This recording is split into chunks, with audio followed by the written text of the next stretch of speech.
ठीक है गाइस, तो शुरू करते हैं हम इससे। ठीक है, कौन कौन आ चुके हैं अभी तक? 10 लोग आ चुके हैं। ठीक है, तो देखिए ये जो टॉपिक है ना, एल हॉस्पिटल रूल। आवाज आ रही है आप लोगों को अच्छे से?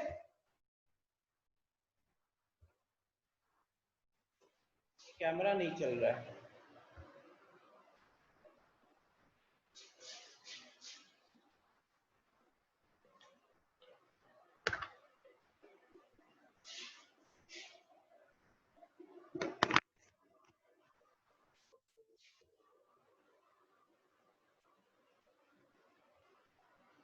अभी ऑडियो वीडियो क्लियर हो गया होगा।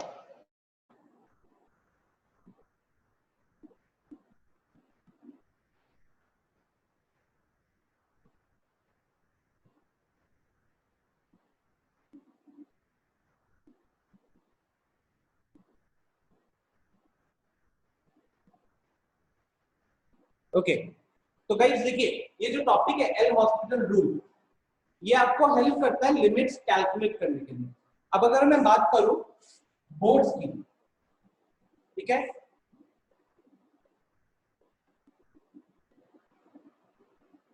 हाँ, तो अगर मैं बात करूं बोर्ड्स की, तो वहां पे आप इसे यूज डायरेक्टली नहीं करोगे।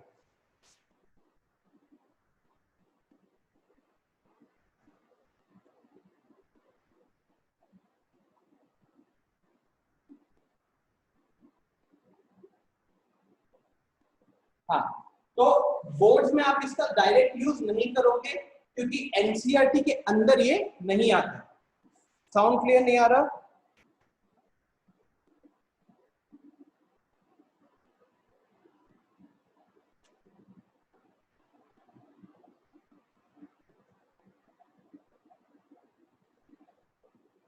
अभी कैसा है अनिकेत?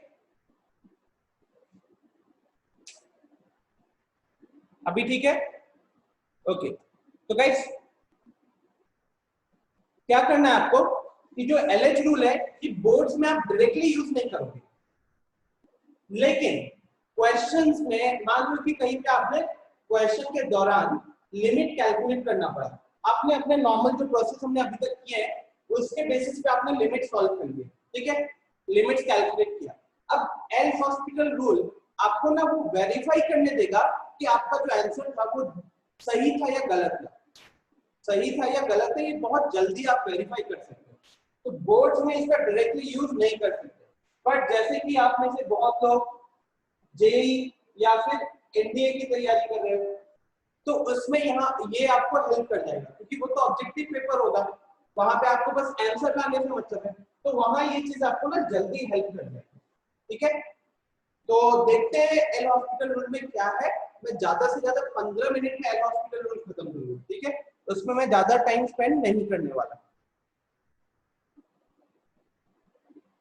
तो देखते हैं एल हॉस्पिटल रूल। अब आपके स्क्रीन पे दिख रहा होगा L hospital rule provides a method for evaluating indeterminate forms of type 0 by 0 and infinity by infinity। तो ये क्या करने देता है? ये हमें लिमिट कैलकुलेट करने देता है किस टाइप का, 0 by 0 या infinity by infinity। लेकिन कितने इंडिटर्मिनेट फॉर्म होते हैं? 7 होते हैं। 7 में से बस ये 2 ही टाइप पे काम फिट बैठता है। ये पहली चीज है जो आपको नोट करनी है, ठीक है। तो मान लो कोई बाकी टाइप्स ऑफ अगर आपको इनडिटर्मिनेंट फॉर्म दिया हुआ है, जैसे अगर आपको इन्फिनिटी बाय इन्फिनिटी दिया हुआ है या फिर 1 टू द पावर इन्फिनिटी दिया है एंड सो ऑन, तो आपको सबसे पहले उसे कन्वर्ट करना पड़ेगा या तो 0 बाई 0 में या फिर इन्फिनिटी बाय इन्फिनिटी में, ठीक है। वैसे भी अगर मैं बोर्ड्स के रेस्पेक्ट से बात करूं तो बोर्ड्स में वो आपको सिर्फ यही देते हैं, 0 बाई 0 देते हैं, इन्फिनिटी बाय इन्फिनिटी देते हैं और वर्स्ट केस सिनेरियो में आपको इन्फिनिटी माइनस इन्फिनिटी देंगे, ठीक है। तो देखिए इसके बाद क्या लिखा हुआ है यहाँ पे, लेट ए बी इधर अ फाइनाइट नंबर और इन्फिनिटी, ए कुछ भी होने दीजिए, ठीक है।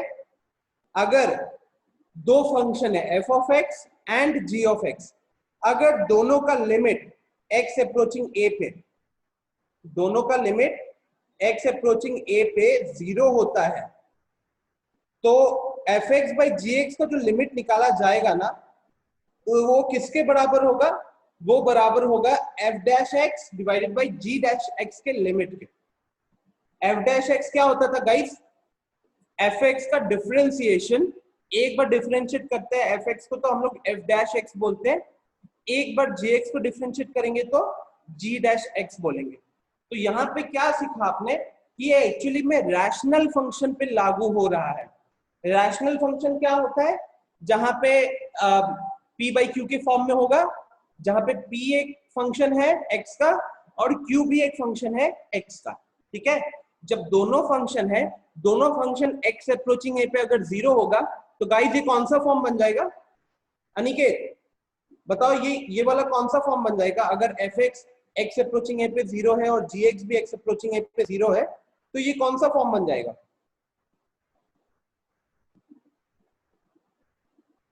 हाँ पवनेश बोलिए।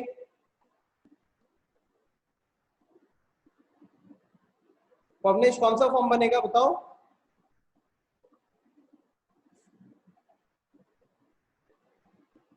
जीरो बाई जीरो का फॉर्म बन जाएगा कि नहीं गाइस? क्योंकि ऊपर भी हम x अप्रोचिंग ए रखेंगे एफ एक्स में तो जीरो बन रहा है, नीचे भी वो जीरो बन रहा है, तो ये जीरो बाई जीरो का फॉर्म हो गया। तो ये कह रहा है डायरेक्टली कि जीरो बाई जीरो के फॉर्म में अगर एक फंक्शन है और उसका हम लिमिट निकाल रहे हैं तो that is equal to differentiation of the function. अब गाइस यहाँ पे जो चीज आपको ध्यान रखनी है ना, वो ये है कि हम ना एफ डैश एक्स अलग कैलकुलेट करेंगे, जी डैश एक्स अलग कैलकुलेट करेंगे। आप यहाँ पे यू वाई वी का फॉर्मूला मत लगा देना, होता है ना d d x of u by v होता है, वो चीज यहाँ पे आपको नहीं निकालना है। ठीक है, सिमिलरली सेकंड पॉइंट क्या कह रहा है गाइस? मान लो कि f x x approaching a पे इंफिनिटी को जा रहा है and g of x x approaching a पे इंफिनिटी को जा रहा है। तो सिमिलरली इस डिवीजन के फंक्शन का भी, मतलब इस रैशनल फंक्शन का भी जो लिमिट होगा वो बराबर होगा f dash x divided by g dash x के लिमिट के। ये बराबर होगा f dash x divided by g dash x के लिमिट के। ठीक है, आई होप इसमें किसी को कोई दिक्कत नहीं हुई होगी अभी तक। क्या ये चीज अभी तक समझ में आया? डेफिनेशन, डेफिनेशन सिंपली क्या कहता है कि जीरो बाई जीरो का अगर फॉर्म बन रहा है एक्स का वैल्यू पुट करने से, या इन्फिनिटी बाई इन्फिनिटी का फॉर्म बन रहा है जीरो एक्स का वैल्यू ए पुट करने से, तो उस केस में आप क्या कर सकते हो? न्यूमरेटर को सीधा डिफरेंशिएट करो, डिनोमिनेटर को डिफरेंशिएट करो और उसके बाद लिमिट पुट करो। ठीक है, चलो मैं आगे एक दो क्वेश्चन देखूंगा। जैसे ये आपके स्क्रीन पे भी एक क्वेश्चन दिख रहा होगा, limit x approaching to x square plus x minus six divided by x square minus four. अब सबसे पहला स्टेप क्या होता है गाइस लिमिट कैलकुलेट करने का? हम जिस भी पॉइंट पे लिमिट निकालते हैं वो पॉइंट हम पुट करते हैं। तो देख सकते हो आप यहाँ पे जब उसने पॉइंट को पुट किया तो ये क्या बन गया? जीरो बाई जीरो का फॉर्म बन गया। अब इस केस में आपने एक तरीका सीखा हुआ है कि ये क्वेश्चन फैक्टराइजेशन से सॉल्व हो जाता है, क्योंकि मुझे दिख रहा है ऊपर जो न्यूमरेटर है वो x minus three into x plus two बन जाएगा और x plus three into x minus two बन जाएगा, नीचे x plus two into x minus two बन जाएगा। तो ऊपर नीचे से मुझे x माइनस टू कैंसिल होते हुए दिख रहा है। तो ये एक तरीका हो गया, लेकिन जो एल हॉस्पिटल रूल भी तो कहीं ना कहीं यहाँ पे फिट बैठेगा ना, क्योंकि आपने जब x का वैल्यू पुट किया तो आपको दिख रहा है कि यार ये तो जीरो बाई जीरो हो रहा है, और जीरो बाई जीरो होने का मतलब इनडिटरमिनेट फॉर्म है जहां पे एल हॉस्पिटल रूल लगेगा। तो अब देखो इसमें एल हॉस्पिटल रूल कैसे लगता है। अगर आप न्यूमरेटर को डिफरेंशिएट करोगे, कौन बताएगा?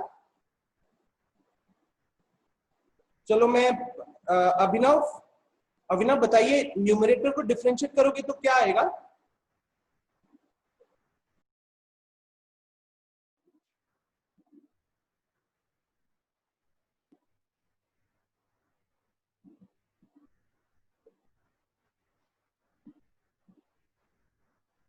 I seriously don't know what just happened, man.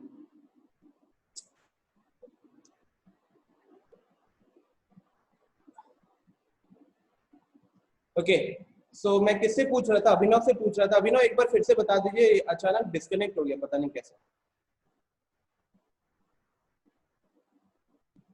Unmute करके बता दो। ऋतिक, न्यूमरेटर को डिफरेंशिएट करोगे तो क्या आएगा? फटाफट बताना।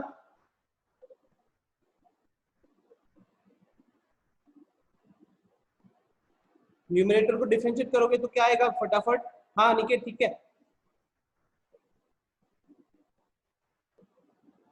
सो अभिनव का आंसर है कि न्यूमरेटर को डिफरेंशिएट करेंगे तो 2x प्लस 1 आएगा, डिनोमिनेटर को डिफरेंशिएट करोगे तो 2x आएगा, राइट। तो देखो ये सॉल्यूशन में क्या है, तो एल हॉस्पिटल रूल लगा के हम क्या करते, हम डिफरेंशिएट करते टॉप को अलग बॉटम को अलग। तो देखो x square plus x minus 6 को डिफरेंशिएट करेंगे तो क्या आएगा, एक्स स्क्वायर का डिफरेंशिएशन 2x है, x का डिफरेंशिएशन 1 है, माइनस 6 का डिफरेंशिएशन 0 हो जाएगा, कांस्टेंट है। सिमिलरली डिनोमिनेटर में x स्क्वायर है, उसका डिफरेंशिएशन 2x, 4 का डिफरेंशिएशन 0। तो फाइनली ये क्या बन गया guys, 2x plus 1 divided by 2x। अभी आपको देखना है कि क्या हम अभी x का वैल्यू पुट करेंगे तो क्या ये इनडिटरमिनेंट फॉर्म अभी हो रहा है। तो जब मैं x का वैल्यू 2 पुट करता हूं तो मेरा न्यूमरेटर हो रहा है 2 × 2 प्लस 1 डिवाइडेड बाई 2 × 2, तो ऊपर 5 हो गया और नीचे 4 हो गया। समझ में आया गाइस आपको, बहुत सिंपल था ना कहने के लिए, ये चीज आप विदाउट पेन एंड पेपर भी कर सकते थे। किसी को कोई दिक्कत हुई है प्लीज एक बार चैट बॉक्स में बताओ। समझ में आया यहाँ पे क्या क्या किया हमने, बस ऊपर डिफरेंशिएट किया, नीचे डिफरेंशिएट किया अलग से, और उसके बाद x का वैल्यू पुट किया। सब्स्टिट्यूशन लगाया है लेकिन एक बार डिफरेंशिएट करने के बाद, ठीक है। डिफरेंशिएट क्यों किया, क्योंकि स्टार्टिंग में जब x का वैल्यू पुट कर रहे थे तो 0/0 का फॉर्म बन रहा था, ठीक है। 0/0 का फॉर्म बन रहा था तो हम उसे एल हॉस्पिटल रूल लगा के सॉल्व कर सकते हैं। अच्छा ऋतिक, ठीक है। ऋतिक देखो, जब हमने क्वेश्चन था हमारा x square plus x minus 6 divided by x square minus 4।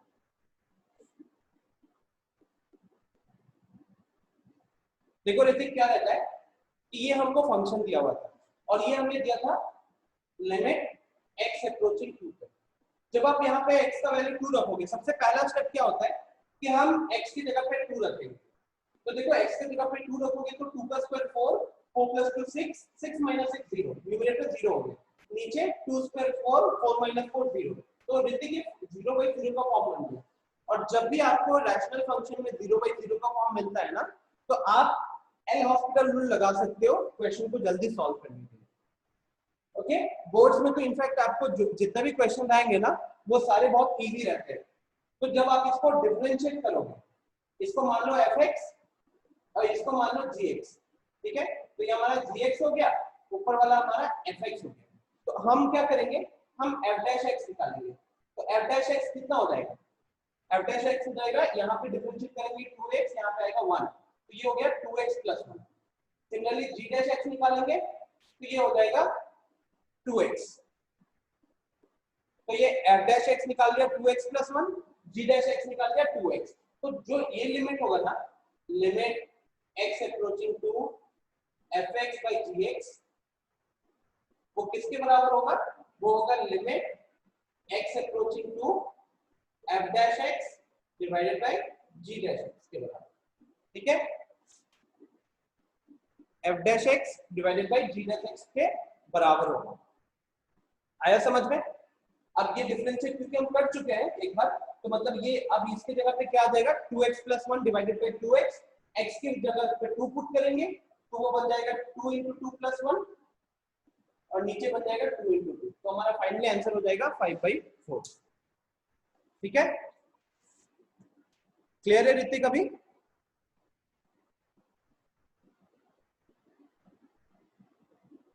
Okay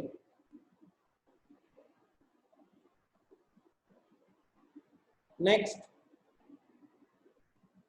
तो फाइनली मतलब जो चीज आपको ध्यान रखनी है गाइस कि अगर लिमिट हमको कैलकुलेट करना है fx by gx वाले केस में, ठीक है, fx by gx, ऐसा ना हो कि gx का वैल्यू 1 हो, gx में भी कुछ x होना चाहिए, ये पहले ध्यान रखिएगा। अब कह रहे हैं कि अगर ये 0/0 या ∞/∞ होगा तो उसका लिमिट उसके डिफरेंशिएशन के लिमिट के बराबर होगा। और यहाँ पे देखो एक क्लाउड फॉर्म में बना के रखा हुआ है ना, कैन यूज अगेन, यहाँ पे लिखा हुआ है can again use if still in 0/0 और ∞/∞ फॉर्म। ये क्या कह रहा है कि मैं केस लूंगा, वैसे ये कह रहा है कि मान लीजिए आपने एक बार डिफरेंशिएट किया, जैसे हमने इस क्वेश्चन में एक बार डिफरेंशिएट किया और उसके बाद हमने पुट किया तो हमको 5/4 आंसर मिल गया, ठीक है।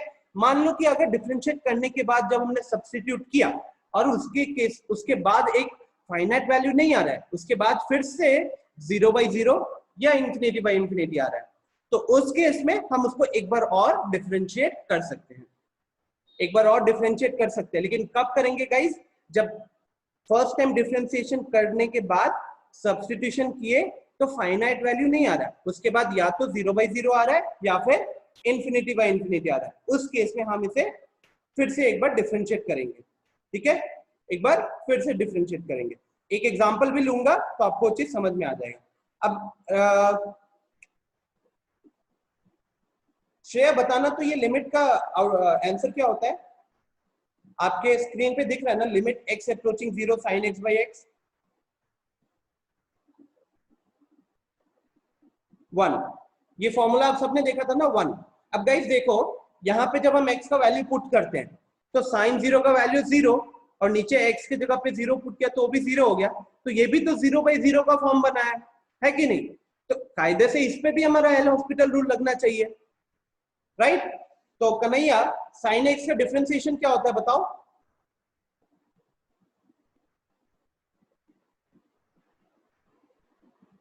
कन्हैया, sin x का डिफरेंशिएशन क्या होता है?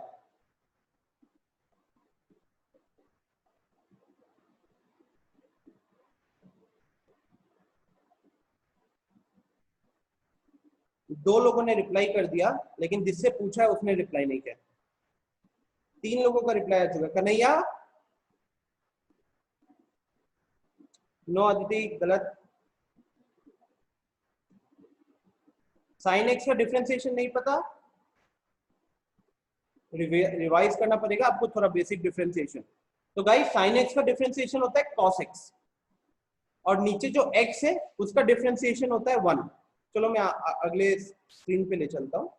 ये देखिए, तो क्योंकि ये 0/0 का फॉर्म है, सो ऊपर जब sin x का डिफरेंशिएशन करेंगे ddx/sin x और नीचे होगा ddx of x, तो ऊपर cos x बन गया गाइस और नीचे बन गया 1। अब नीचे 1 हो गया, ऊपर cos x है, तो अब हम यहाँ पे करेंगे सब्स्टिट्यूट। तो cos x में x का वैल्यू 0 रखा तो बन गया cos 0, और cos 0 का वैल्यू होता है 1। तो ये यहाँ पे क्या देखा आपने कि sin x/x था, एक बार डिफरेंशिएट किया cos x/1 बना, cos x/1 में x का वैल्यू सब्स्टिट्यूट किया तो cos 0 बन गया, cos 0 का वैल्यू होता है 1। तो जो आपने फॉर्मूला सीखा था लिमिट का, limit x approaching 0 sin x/x का वैल्यू 1 होता है, वो यहाँ पे आप देख सकते हो कि सेटिस्फाई हो रहा है, वैलिड हो रहा है, राइट है कि नहीं? तो एक ये वाला क्वेश्चन देखो, ये क्वेश्चन क्या है? ये भी तो एक फॉर्मूला है, लिमिट x अप्रोचिंग है x power n minus a power n divided by x minus a। अमाम, x power n का डिफरेंशिएशन क्या होगा? x पावर a का डिफरेंशिएशन क्या होगा?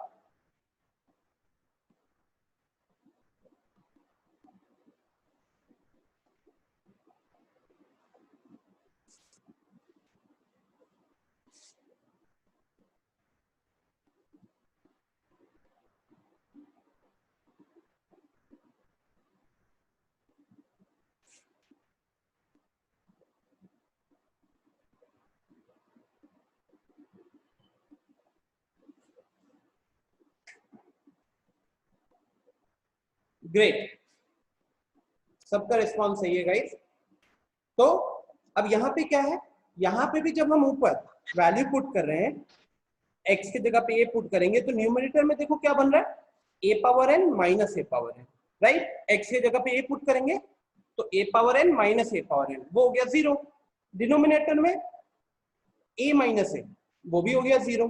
तो यहाँ पे x का जो वैल्यू है वो सब्स्टिट्यूट करने पे 0/0 बना, और 0/0 बना एल्जेब्रिक फंक्शन है, तो आराम से हम क्या कर सकते थे, एल हॉस्पिटल रूल भी लगा सकते हैं, राइट? एल हॉस्पिटल रूल देखो लगेगा, तो x पावर n का डिफरेंशिएशन होता है n into x to the power n minus 1। a power n तो गाइस कांस्टेंट होगा, तो कांस्टेंट है इसीलिए उसका डिफरेंशिएशन हो जाएगा 0। ठीक उसी तरीके से डिनोमिनेटर की बात करें तो नीचे है x का डिफरेंशिएशन होगा 1 और a है कांस्टेंट, तो उसका डिफरेंशिएशन हो जाएगा 0। ठीक है, तो अल्टीमेटली ऊपर क्या बचा, n into x to the power n minus 1, नीचे बचा 1। तो हमारा ये डिफरेंशिएशन करने के बाद फंक्शन आ गया, और इसके बाद हम सब्स्टिट्यूट अब करेंगे। तो नीचे जब x की जगह पे आप a पुट करोगे तो वो बन रहा है n into a to the power n minus. दिख रहा है ना, यही फॉर्मूला था, अगर आपको याद होगा, भूले नहीं होगे कि इसका फॉर्मूला क्या होता था, तो देखो वेरीफाई कर सकते हो। किसी को कोई डाउट है इसमें अभी तक, बताना।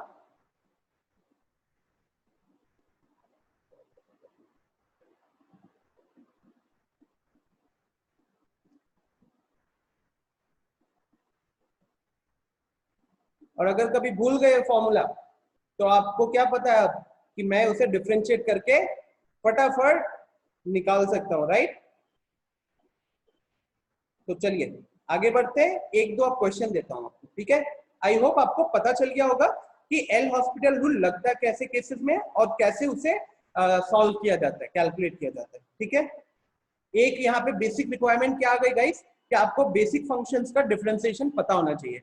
जैसे x to the power n का डिफरेंशिएशन क्या होता है, जितने भी ट्रिगोनोमेट्रिक फंक्शन हो गए, साइन कॉस, इन सब का डिफरेंशिएशन क्या होगा, राइट। log x का डिफरेंशिएशन क्या होगा, a पावर x का डिफरेंशिएशन क्या होगा, ये चीजों को आपको एक बार रिवाइज करना पड़ेगा, तभी जाकर एल हॉस्पिटल रूल लगा सकोगे।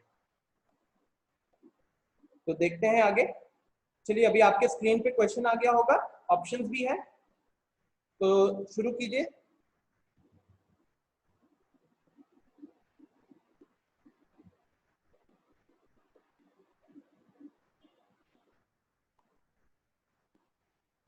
गाइस क्या कहते हैं, पता नहीं आज पोल नहीं दिख रहा है, तो आप लोग मुझे चैट बॉक्स में आंसर बताओगे, ठीक है।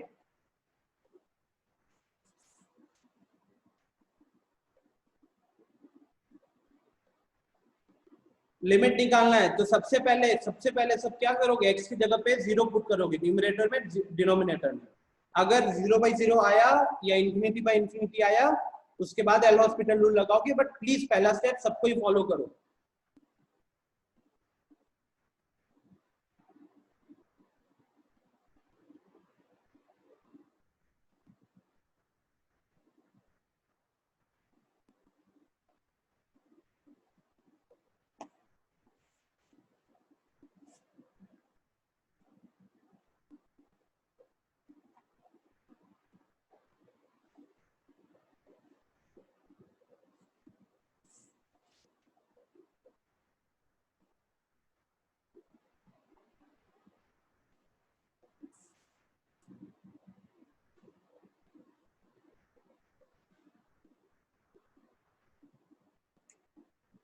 कुंदन एंड अनिकेत, आपका आंसर सही है, प्रत्युष गलत है।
पांच छह लोगों का रिप्लाई आ चुका है, अभी भी 50% लोगों से हुआ नहीं है।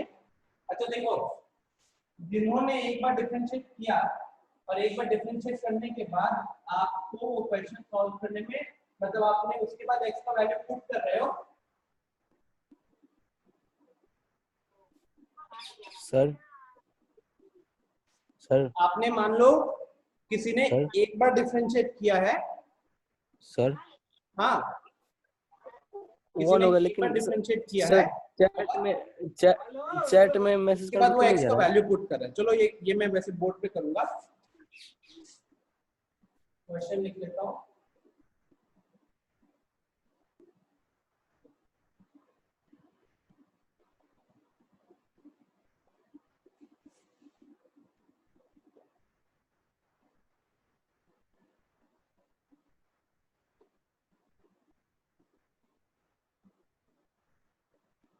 ओके, तो दिख रहा होगा बोर्ड पे। तो गाइस देखिए क्या है कि हमें दिया था x minus sine x divided by x cube.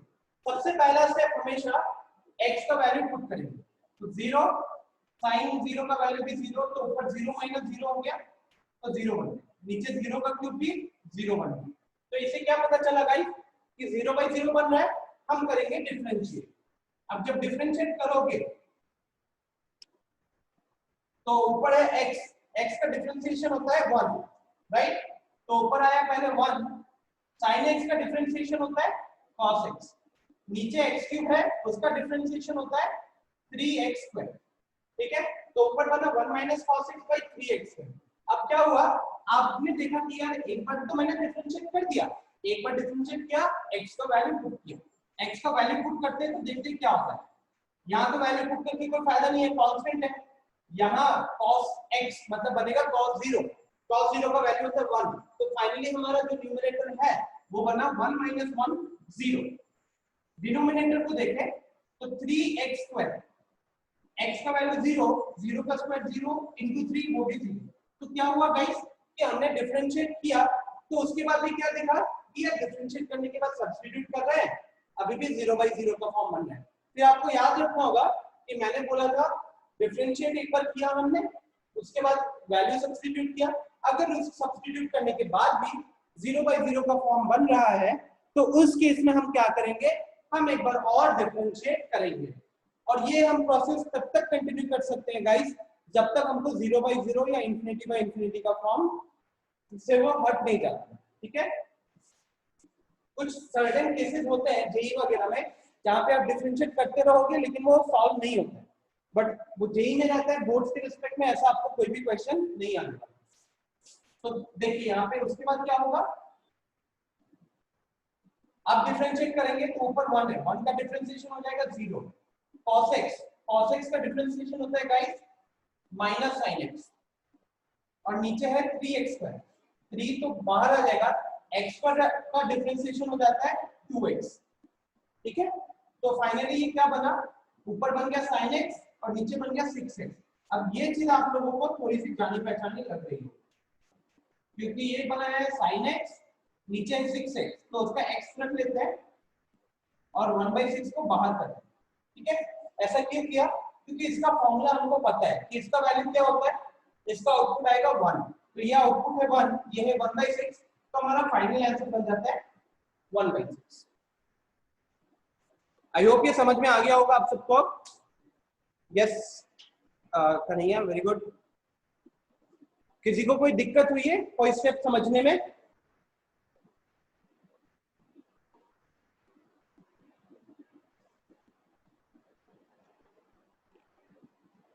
कोई दिक्कत है तो एक बार चैट बॉक्स में बता दीजिए वरना मैं आगे बढ़ूंगा।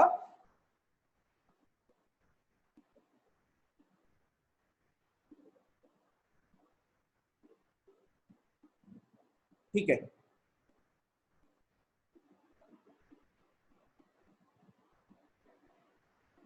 तो यही चीज गाइस यहाँ पे सॉल्यूशन में आपको दिख रहा है।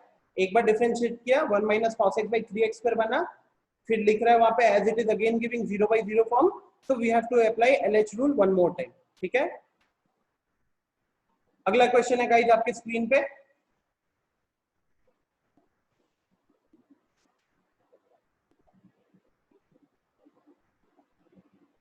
यही गाइस लास्ट क्वेश्चन रहेगा, ठीक है? फिर कंटिन्यूटी शुरू होगा।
सो आई कैन सी कुंदन का आंसर आ चुका है।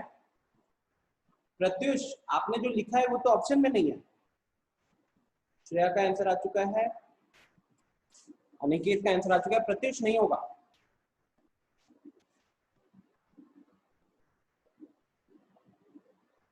वेरी गुड प्रीति, सही आपका भी answer.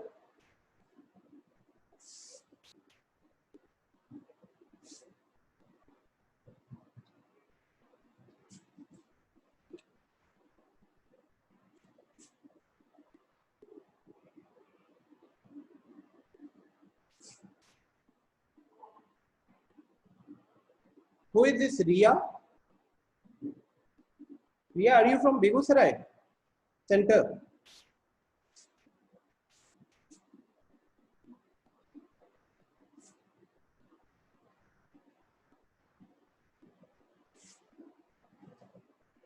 Okay. So why did you join late? The class started at 7:30. If you know any hospital rule, then that's fine because you have not missed anything in that case.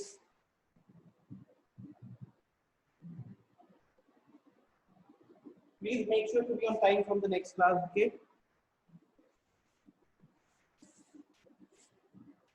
Okay guys, I can see कि सबका answer सही आ रहा है, right? एकदम straight forward question था, इससे पिछला वाला क्वेश्चन ही ज्यादा मुश्किल था। तो आपने डिफरेंशिएट किया है ऊपर नीचे, और आंसर है गाइस ऑप्शन बी। जिनका ऑप्शन बी नहीं आया है आप स्क्रीन पे सॉल्यूशन देख लो, एकदम सिंपल है, इसको मैं बोर्ड पे लिख के टाइम वेस्ट नहीं करने वाला।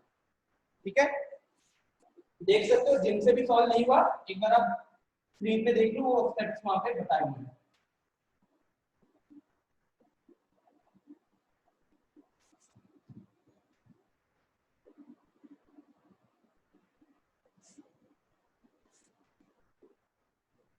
हाँ बस अब कंटिन्यूटी शुरू होगा।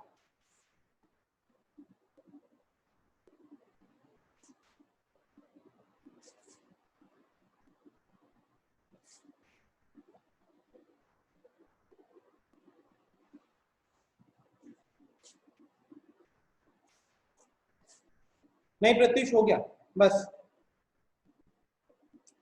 ओके तो गाइस देखिए, मेरा जो फोकस था एलएच रूल बताने का, वो बोर्ड्स में आप कहीं if you come across a question where you have limits to calculate, obviously boards में आप नॉर्मल मेथड से सॉल्व करोगे, बट ये आपको वहां पे वेरिफिकेशन में हेल्प कर देगा। उसके बाद एनडीए वगैरह में बेसिक क्वेश्चन आते हैं, वहां पे आप ये फटाफट लगा सकते हो। जेई के लिए अभी भी प्रॉपर कंप्लीट नहीं हुआ है, जेई के लिए आपको वो भी केसेस को ध्यान में रखना पड़ेगा जहां पे एलएच रूल लगाते हैं ना तो सिंपलीफाई नहीं होता, मतलब वो वैसे 0/0 ही बनते रहते हैं हमेशा। तो वो भी कुछ सर्टेन केसेस हैं जो आपको देखना पड़ेगा। ठीक है, तो गाइस यहीं पे एलएच रूल खत्म हो जाता है। आई होप आपको आइडिया समझ में आ गया होगा। प्रैक्टिस कीजिएगा, स्पेशली जो भी बोर्ड्स के लिए टारगेट कर रहे हैं। हमने अभी तक जितने भी क्वेश्चंस किए हैं ना, जितने भी मैंने स्लाइड्स अपलोड किए हैं, पीडीएफ अपलोड किया है, उसमें लगभग 25 से 30 क्वेश्चन तो हमने डिस्कस किए। आप हर क्वेश्चन पे ना ये लगा के वेरीफाई कर सकते हैं। ठीक है, उससे आपको हेल्प हो जाएगा क्योंकि उस सारे क्वेश्चन का आपको आंसर पता है। ये एलएच रूल लगा के एक बार वेरीफाई करोगे तो वहां से आपका काम आसान हो जाएगा। ठीक है, अब शुरू करेंगे कंटिन्यूटी। तो गाइस लिमिट्स में मैंने 7 क्लासेस 8 क्लासेस लगाने का रीजन यही था कि एक तो हमने पहले किया नहीं, दूसरा कंटिन्यूटी में 70-80% लिमिट्स भी रहता है। ठीक है, तो अगर किसी को लिमिट्स नहीं आता ना, कोई चांस नहीं तो कंटिन्यूटी करनी है, और उससे अगर कोई कंटिन्यूटी का क्वेश्चन हो गया तो मतलब कि फिर रट्टा मारा। ओके, तो लिमिट्स 70-80% जरूरत है कंटिन्यूटी। ठीक है गाइस, तो एक बार वापस से इस पे आ जाता हूं। अब देखो क्या क्या चीजें जो आपको पता होनी चाहिए कंटिन्यूटी जानने के लिए लिमिट्स में। ये x अप्रोचिंग 5 का मतलब क्या होता है? ठीक है, फटाफट एक बार क्या करना, मैं जैसे जैसे नाम लूंगा ना वो बंदा अनम्यूट करके मेरे को बताएगा इसका मतलब क्या होता है, क्योंकि ये सारी चीजें ना we will again come across in continuity. तो I want to make sure कि ये सारी चीजों का आपके दिमाग में आइडिया क्लियर हो। तो शुरू करते हैं आदित्य मोहन से। आदित्य मोहन, x अप्रोचिंग 5 का मतलब क्या होता है? एंड आदित्य मोहन आप लेट आए हो, इतना लेट आए हो आप, क्यों आए इतना लेट? वेटिंग रूम में डालू क्या?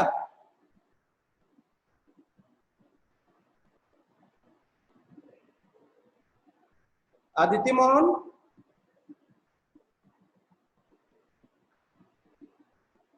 देखो अभी रिप्लाई नहीं कर रहा, सो गया, एक तो लेट आया है, ऑन करके सो गया है, बाथरूम चला गया होगा। Okay so next is Abhinav. Abhinav if you are able to hear me, बताओ एक्स अप्रोचिंग 5 का मतलब क्या होता है, फटाफट बिना टाइम वेस्ट किए हुए। अदिति राज आप भी बहुत लेट आए हो, नोट किया गया है।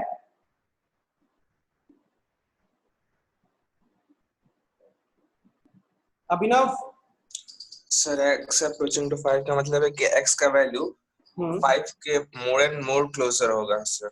मोर एंड मोर 5 के पास जा रहा है धीरे धीरे, है कि नहीं? यस हाँ, सर। तो एक्स अप्रोचिंग 5 का मतलब गाइस एक्स का वैल्यू धीरे धीरे 5 के टुवर्ड्स जा रहा है। फिर आते हैं L x approaching 5 from left hand side and right hand side. तो अदिति सिन्हा बताना क्या है x approaching 5 from left hand side and right hand side का मतलब?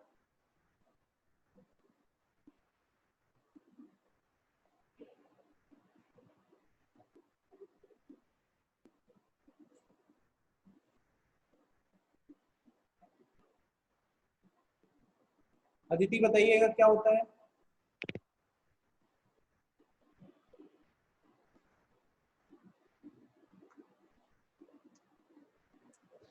Sir LHS and RHS both अगर 5 ले तो? नहीं, एक्स अगर 5 को लेफ्ट हैंड साइड से अप्रोच कर रहा है उसका मतलब क्या होता है?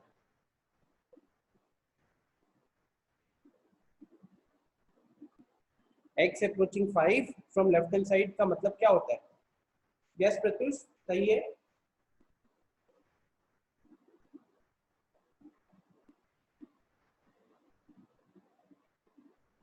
ये चीजें क्लियर होनी चाहिए, इंस्टेंटली आपके दिमाग में आना चाहिए कि इसका मतलब क्या होता है। Aditya Raj x approaching 5 from left hand side का मतलब क्या होता है?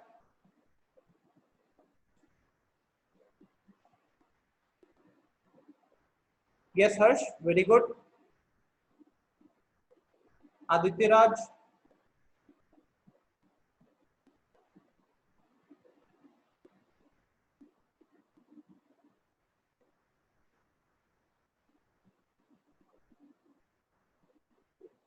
आदित्य राज कुछ तो रिप्लाई करो।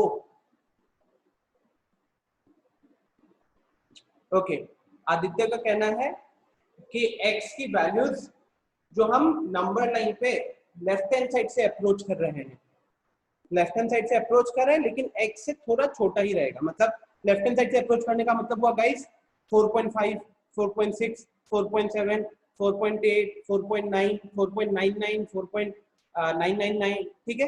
ये सारी वैल्यूज क्या हो रहा है, धीरे धीरे x की तरफ जा रहे हैं लेकिन x से छोटे हैं। ये हो गया लेफ्ट हैंड साइड से अप्रोच करना। सिमिलरली राइट हैंड साइड से क्या होगा, 5 को अप्रोच कर रहे हैं लेकिन सारी वैल्यूज 5 से थोड़ी छोटी रहेंगी। 5.5, 5.4, 5.3, 5.2, 5.1, 5.11, 5.01, 5.001 एंड सो ऑन। इस केस में क्या हो रहा है कि x की वैल्यूज जो है वो 5 की तरफ जा रही है लेकिन हमेशा 5 से थोड़ी सी बड़ी रह रही है। इसको कहते हैं x approaching 5 from left right hand side. फिर आता है limiting value of a function. Aniket limiting value of a function क्या होता है बताओ, अनम्यूट करके बताना।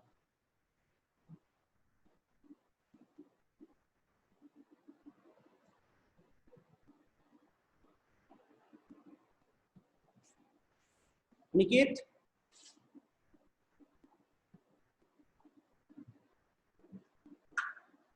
ऐसा तो नहीं सोच रहे कि यही पूछना था मेरे से, उसके ऊपर पूछ लीजिए कुछ या उसके नीचे पूछ लीजिए, वो आता है मेरे को। वेरी गुड प्रत्यय, सही बोल रहे हो।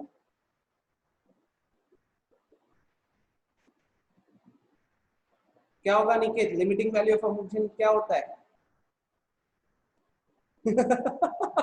अनिकेत ने बोला है सही बोले सर। ठीक है, प्रत्युष ने क्योंकि मेरे को आंसर दिया, प्रत्युष एक बार अनम्यूट करके सबको बताओ क्या होता है।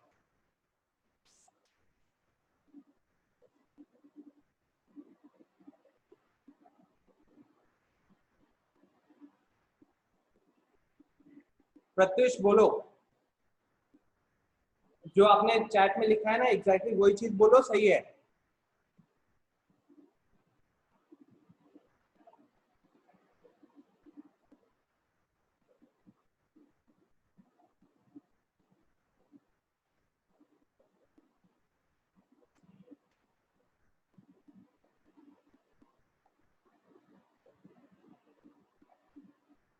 चलो गाइस मैं बता देता हूँ उसने चैट में क्या लिखा था, ठीक है।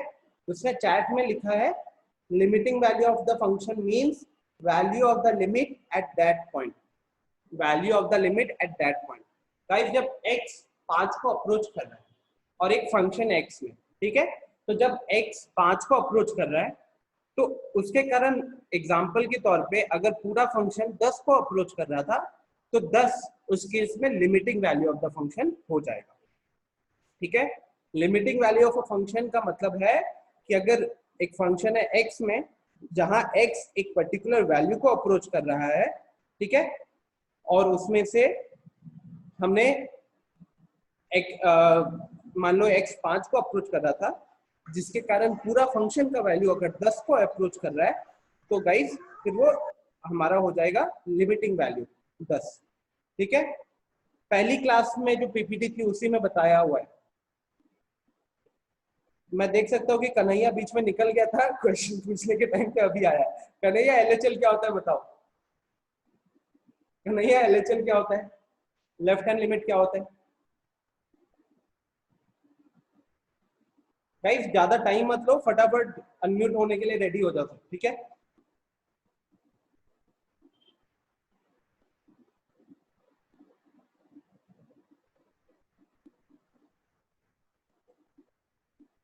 कन्हैया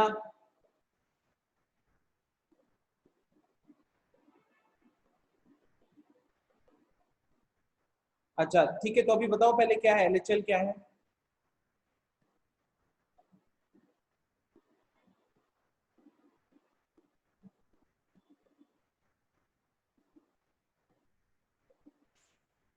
अनिकेत एलएचएल क्या है बताओ।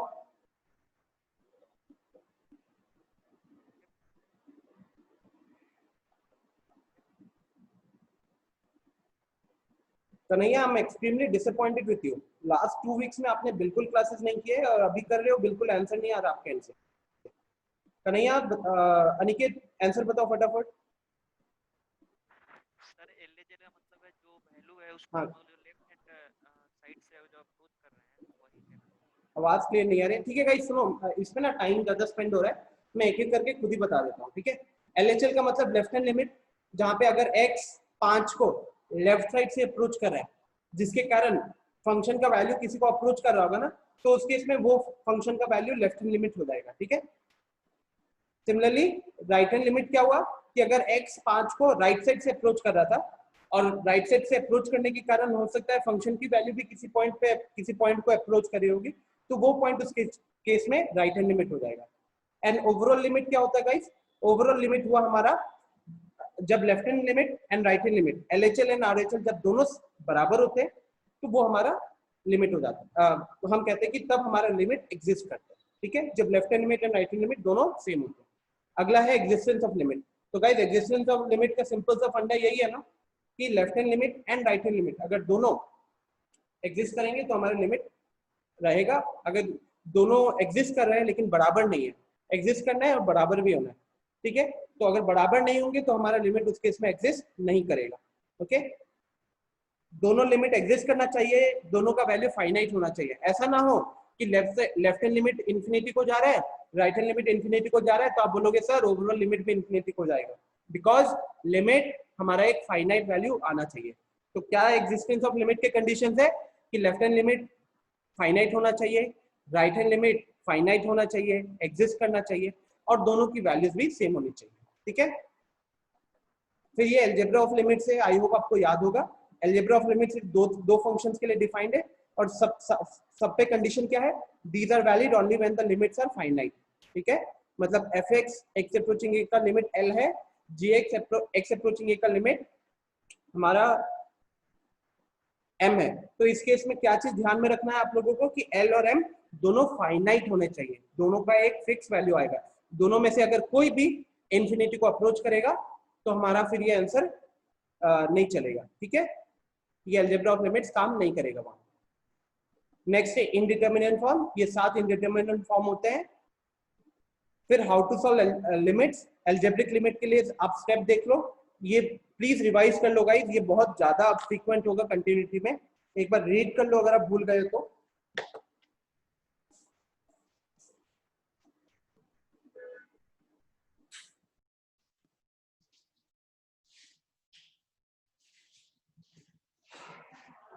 सिंपली ये क्या कहता है अलजेब्रिक वाला केस क्या कह रहा है कि आप x के जगह पे a पुट करोगे fx में, और अगर f ऑफ a एक फाइनाइट वैल्यू आ गया तो वही आपका आंसर होगा। लेकिन जब आपने x का जगह पे a पुट किया और f ऑफ a इनडिटर्मिनेट आ गया, ठीक है, तो एक केस होगा कि आप फैक्टराइज करके देखोगे, लेकिन अगर आपको वहीं पे कोई रूट वाला टर्म दिख रहा है तो आप उसे रैशनलाइज करोगे। ये लगाना है आपको अलजेब्रिक लिमिट्स के केस में, ठीक है। फैक्टराइज करोगे, आपको याद होगा फैक्टराइज क्यों कहाँ करते थे और रैशनलाइज कहाँ करते थे, तो मैं उन सब चीजों पे अभी वापस से नहीं जाने वाला। फिर कुछ ट्रिगोनोमेट्रिक लिमिट्स है, sin x by x का value 1, tan x by x का वैल्यू 1 अगर लिमिट 0 को अप्रोच कर रहा है तो।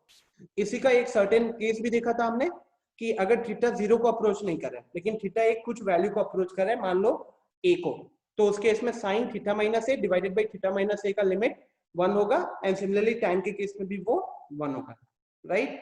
इन सारी चीजों पे हमने डिस्कशन किया हुआ है। फिर आता है स्टैंडर्ड लिमिट। स्टैंडर्ड लिमिट में ये भी कहने के लिए गाइस अलजेब्रिक फंक्शन ही है, ऊपर भी अलजेब्रिक एक्सप्रेशन है, नीचे भी अलजेब्रिक एक्सप्रेशन है। यहाँ पे फैक्टराइज करने जाते तो दिक्कत आ जाता है क्योंकि x के ऊपर पावर्स है, बड़े बड़े पावर्स रहते हैं इसमें, ठीक है। सो ये स्टैंडर्ड लिमिट का जो अभी हमने एल हॉस्पिटल रूल से वेरिफिकेशन भी देखा, ठीक है।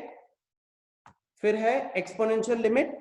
एक्सपोनेंशियल लिमिट कहने के लिए आपके एनसीईआरटी के अंदर नहीं आता है, बट क्योंकि हमने उसे कवर कर लिया था तो इसीलिए यहाँ पे वापस से रिवीजन में डाला गया है। फिर आता है logarithmic limit guys, again this is not in the syllabus of NCERT, हमने कवर किया था इसलिए यहाँ पे लिखा हुआ है, ठीक है। तो ये सारे फॉर्मूलाज आपको याद रहना जरूरी है। और अब शुरू करते कंटिन्यूटी से। तो सबसे पहले ये आपके स्क्रीन पे ना कुछ ग्राफ दिख रहे होंगे आपको, ठीक है। ये ग्राफ में ना 6 ग्राफ है।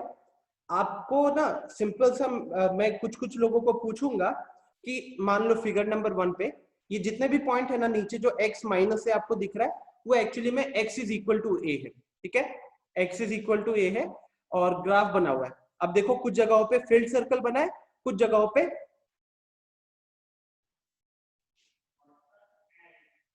पे ओपन सर्कल बना है। गाइज ये फिगर थोड़ा सा ब्लर है, ठीक है, एक्चुअली नेट से कॉपी किया हुआ है, थोड़ा सा ब्लर है, बट आई होप आपको समझ में आ रहा होगा कि जैसे पहले फिगर में क्या है, एक प्रॉपर कर्व है, बीच में फील्ड सर्कल बनाया हुआ है, और बाकी हर केसेस में क्या है कि बीच में एक ओपन सर्कल है, ऊपर में फील्ड सर्कल है कहीं कहीं, ठीक है। तो हर्ष थोड़ा सा इसमें मैनेज करना पड़ेगा। तो गाइज अब आपसे मेरे क्वेश्चन है, सबसे पहले फिगर नंबर 1 में लेट्स से मैं किसी को रैंडमली पूछूंगा, वो अनम्यूट करके बताएगा, क्योंकि ये जानना बहुत जरूरी है।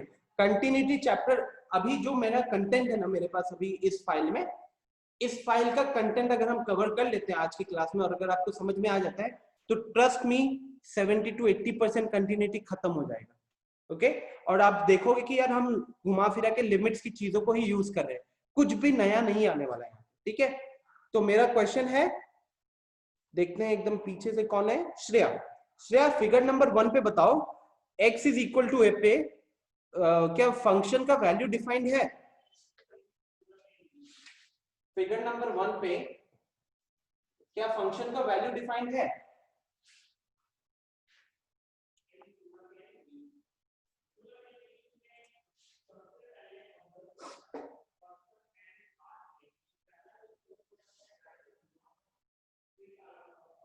देखो अगर आपने कंटिन्यूटी पढ़ा हुआ है तो आई होप आप ये आंसर बहुत इजीली कर पाओगे, बट माय क्वेश्चन मैं जो पूछ रहा हूं ना आप उसको सिर्फ लिमिट्स एंड फंक्शंस के कॉन्सेप्ट से बताना, कंटिन्यूटी की कोई भी चीज को यूज मत करो अगर आपको पता है तो, ठीक है, ताकि आपको रिलेशन ज्यादा अच्छे से समझ में आएगा।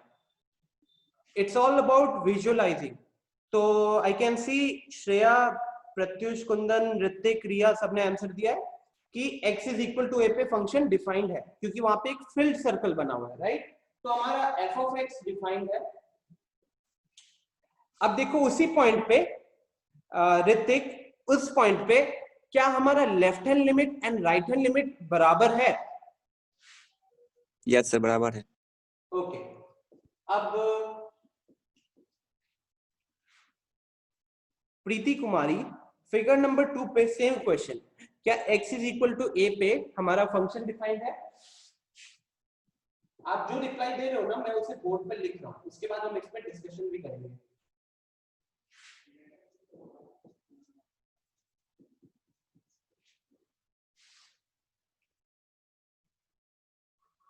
प्रीति, फिगर नंबर 2 पे क्या हमारा फंक्शन डिफाइंड है? x is equal to a पे प्रीति का कहना है डिफाइंड है। प्रीति, क्या हमारा left hand limit and right hand limit, guys जिसको जहां पे भी डाउट होगा आप बताओगे, ठीक है। फिगर नंबर 2 पे हम क्लियरली देख सकते हैं कि नीचे ओपन सर्कल है, लेकिन उसके ठीक ऊपर में फिल्ड सर्कल है। तो x is equal to a पे हमारा जो फंक्शन है ना, उसका आउटपुट तो है, ओके, आउटपुट है, फाइनाइट वैल्यू है। सो अगली चीज, क्या हमारा left hand limit and right hand limit बराबर है?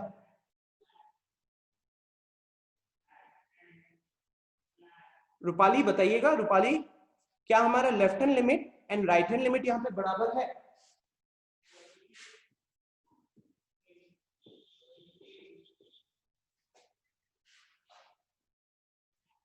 मैंने क्वेश्चन पूछा रूपाली को, आंसर आया ऋतिक का, कुंदन का, अभिनव का, अनिकेत का, आदित्य का, और अब रूपाली का आंसर आया नो, राइट। तो ये बराबर नहीं है। चलो कुंदन, फिगर नंबर 3 के बारे में बताओ, अनम्यूट करके बताना। कुंदन बताओ कि क्या फंक्शन फिगर नंबर 3 में क्या हमारा फंक्शन डिफाइंड है? नहीं, डिफाइन नहीं है सर, क्योंकि फील्ड सर्किल नहीं है। फील्ड सर्कल नहीं है, दोनों जगह पे ओपन सर्कल भी दिख रहे हैं, राइट।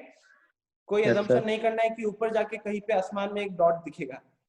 दूसरा, लेफ्ट हैंड लिमिट और राइट हैंड लिमिट क्या बराबर है? नहीं है। नहीं है, राइट। क्लियरली दिख रहा है कि लेफ्ट हैंड लिमिट का वैल्यू छोटा है, राइट हैंड लिमिट का वैल्यू बड़ा है, ठीक है। अब Yes, sir. Okay, thank you Kundan. Harshraj, Harshraj बताओ, फिगर नंबर 4 पे सेम चीज, क्या x is equal to a पे हमारा फंक्शन डिफाइंड है?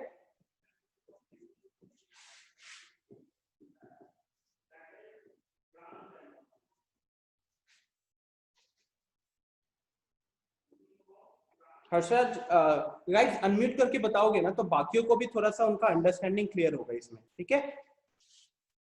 तो हर्ष एक बार अनम्यूट करके बताओ। Yes, sir. क्यों होगा?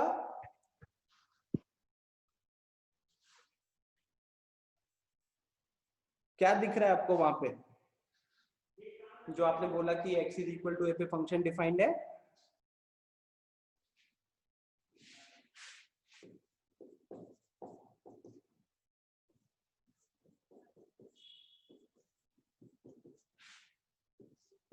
क्या हुआ? अब इसके बाद कुछ नहीं बोलना है? Yes, Riya, can you please unmute yourself and tell me the answer? Is the function defined at x is equal to a? No, sir. Function is not defined. Why is it not defined? There is no value of function at x is equal to a. Exactly. When you draw a perpendicular line on x is equal to a, we can see that there is no filled circle. एक open circle बना हुआ है, तो उस point पे function defined नहीं है. What about left hand limit and right hand limit? Sir, they are equal. Left hand limit and right hand limit are equal. वो दोनों same चीज को approach कर रहे हैं, right? इसीलिए वो equal है. किसी को कोई doubt है guys? Figure number 4 पे left hand limit and right hand limit क्यों equal है? I hope इस तरीके के same question मैंने की, I think सेकंड क्लास में किया था, जेई का क्वेश्चन लाया था, जहां पे अलग अलग पॉइंट्स पे आपको पूछा गया था फंक्शन का लिमिट कहां-कहां पे डिफाइंड है। ओके, नेक्स्ट गौरव, हमेशा की तरह 40-45 मिनट लेट आया है। गौरव बताओ अनम्यूट करके, फिगर नंबर 5 पे फंक्शन डिफाइंड है x is equal to a पे, एंड क्या left hand limit and right hand limit equal है?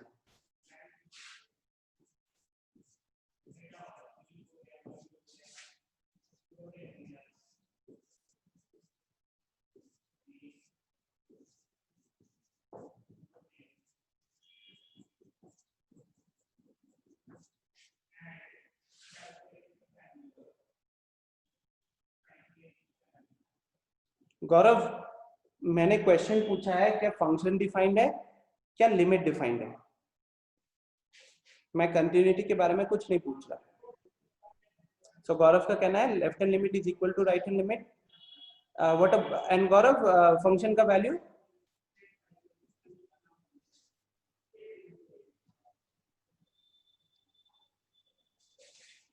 आदित्य का कहना है फंक्शन डिफाइंड है उस पॉइंट पे। ऋतिक बताओ क्या फंक्शन डिफाइंड है? यस सर, डिफाइन है। सो गाइस, आदित्य स्पेशली देखो यहाँ पे क्या गलती हुई आपसे। जो फंक्शन है ना हमारा, वो x is equal to a पे डिफाइंड तो है, ऊपर है, ठीक है? तो फंक्शन डिफाइंड है, बट वो लेफ्ट हैंड लिमिट और राइट हैंड लिमिट के इक्वल नहीं है।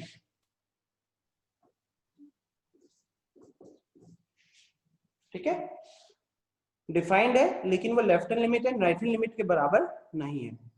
और लास्टली छठा वाला पार्ट, तो देखते हैं कौन बच गया। बहुत सारे लोग बचे हैं वैसे तो।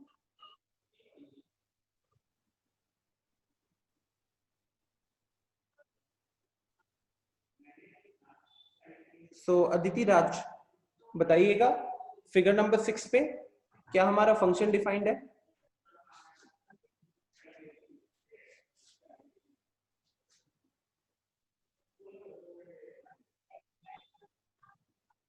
अदिति राज बताइए क्या हमारा फंक्शन डिफाइंड है फिगर नंबर 6 में?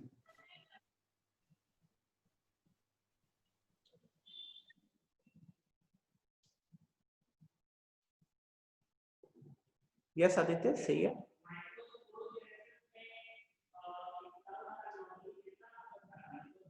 ओके, ठीक है अदिति।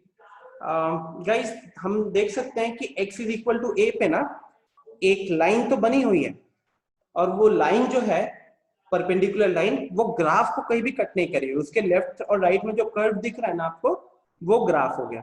ठीक है, ये डॉटेड लाइन से रिप्रेजेंट करना था उसने, मतलब कि एक प्रॉपर लाइन बनाया हुआ है, ये डॉटेड लाइन से होता है। ठीक है, तो यहाँ हम देख सकते हैं कि जो हमारा फंक्शन का वैल्यू है ना, वो भी डिफाइन नहीं है, और हमारा left hand limit and right hand limit दोनों इन्फिनिटी को अप्रोच कर रहे हैं। अब दोनों इन्फिनिटी को अप्रोच कर रहा है तो हम ये नहीं बोलेंगे कि हमारा लिमिट डिफाइंड है। दोनों एक फिक्स वैल्यू को डिफाइन को अप्रोच नहीं कर रहा था, तो हमारा यहाँ पे लिमिट भी डिफाइन नहीं होने वाला। ठीक है, तो अल्टीमेटली ये कुछ केसेस आए हैं। ठीक है, केसेस डिस्कस करते हैं। अब ग्राफ को एक बार अगर हम देखें गाइस, तो सबसे आप देखो कि कौन सा ग्राफ बनाने में आपको बिल्कुल भी मेहनत नहीं करना पड़ता। वो था पहला वाला, और कह सकते थे चौथा वाला, राइट? बिल्कुल भी मेहनत नहीं करना पड़ता, एक बार पेंसिल घुमाया और आपका ग्राफ बन जाना था। फोर्थ वाले में क्या है कि आपको बीच में एक ओपन सर्कल लगाना था, दिखाने के लिए कि एक पॉइंट पे हमारा फंक्शन डिफाइन नहीं है। इसके अलावा अगर आप देखोगे गाइस, तो पहले फंक्शन को छोड़कर, फर्स्ट वाले फिगर को छोड़कर, बाकी हर फिगर में ना ग्राफ में कहीं ना कहीं एक ब्रेक है। सिर्फ फिगर नंबर 1 ही ऐसा फंक्शन है गाइस जहां पे ग्राफ में कोई ब्रेक नहीं है, राइट? दिख रहा होगा आपको, जैसे फोर्थ वाले में भी गाइस एक ब्रेक है, वो बीच में जो ओपन सर्कल बनाया है वो एक ब्रेक है। ठीक है, ये भी कह सकते हैं कि अगर हम पेंसिल से ड्रॉ करते तो हमारा फिगर नंबर 1 एक स्ट्रेच में हो जाता, बाकी हर जगह पे हमको पेंसिल को थोड़ा सा उठाना पड़ता, राइट? चाहे वो फिगर नंबर 2 हो, 3 हो, 4 हो, 5 हो, 6। तो गाइस, कंटिन्यूटी में बेसिकली अगर मैं ज्योमेट्रिकली बात करूं, ठीक है, ज्योमेट्रिकली, तो किसी भी फंक्शन का अगर हम ग्राफ ड्रॉ कर रहे हैं और वो ग्राफ अगर ड्रॉ करने के टाइम पे कोई भी ब्रेक नहीं आ रहा है, तो उस केस में वो फंक्शन को हम कहते हैं कि कंटिन्यूअस है। नाम से भी पता चल ही रहा होगा, कंटिन्यू हो रहा है, मतलब कि उसमें कोई डिसकंटिन्यूटी नहीं है, कुछ ब्रेक नहीं है। ठीक है, राइट? जैसे आप ऐसे समझ लो, रास्ते पे चल रहे हो, कोई गड्ढा नहीं है, तो पहले वाले फिगर के केस में क्लियरली दिख रहा है कि कोई गड्ढा नहीं है। दूसरे वाले में क्या है कि आपको जंप करना पड़ेगा, तीसरे वाले में भी जंप करना पड़ेगा, चौथे वाले में छोटा सा जंप है, पांचवें वाले में बड़ा जंप है, छठे वाले में तो भगवान के पास जाना है। ठीक है, तो ज्योमेट्रिकली क्या समझना है आपको कि कोई फंक्शन कंटिन्यूअस तभी होगा जब हम उसका ग्राफ ड्रॉ कर रहे हैं और हमारा ग्राफ में कहीं भी कोई ब्रेक नहीं आ रहा, हम एक स्ट्रेच में ड्रॉ कर सकते हैं, हमको अपने हाथ को उठाने की जरूरत नहीं पड़ेगी। ठीक है, ये मतलब होता है गाइस ज्योमेट्रिकली। अब देखो वो चीज कहां हो रहा था, हम देख सकते हैं कि ये सिर्फ फिगर नंबर 1 में हो रहा था, है कि नहीं? सिर्फ फिगर नंबर 1 में हो रहा था। तो एक बार बोर्ड पे देखते हैं, जो आप कह रहे थे ना वो मैं उसके साथ साथ बोर्ड पे नोट कर रहा था। तो आप देखो फिगर नंबर 1 में क्या चीज स्पेशल दिख रहा है आप लोगों को? फिगर नंबर 1 में हम देख सकते हैं, सबसे पहले देखो ये टिक मार्क का मतलब है फंक्शन 1, फिगर नंबर 1 2 4 1 2 5, इन तीनों केस में हमारा जो फंक्शन है वो डिफाइंड है। ये फिगर नंबर 1 4 5 में LHS और RHS का वैल्यू सेम है। ठीक है, और ये जो बीच में इक्वल टू साइन दिया है इसका मतलब कि फंक्शन डिफाइंड है, लिमिट डिफाइंड है और दोनों का वैल्यू सेम है। यहाँ पे क्या देख रहे हैं हम, फंक्शन डिफाइंड है, लिमिट डिफाइंड है, लेकिन दोनों का वैल्यू सेम नहीं है।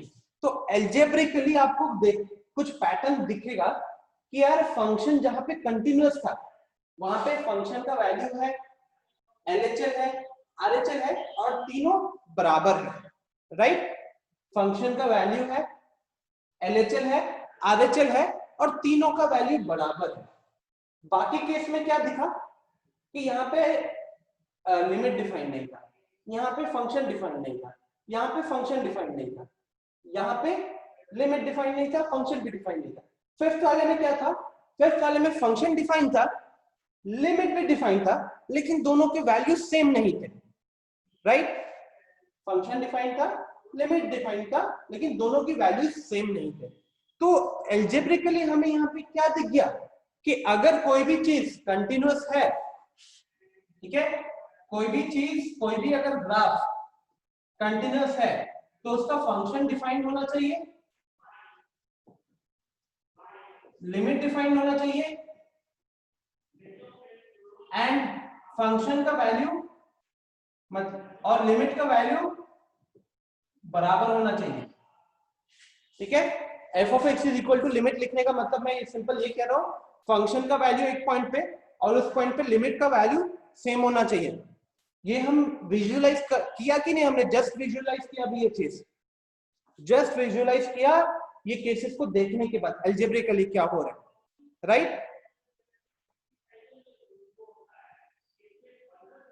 ठीक है, तो देखो सिंपल सा रीजन भी आपको अब समझ में आ रहा होगा कि जब तीनों चीजें सेम होती है ना, मेन फंडा क्या है गाइस, समझने की कोशिश करना।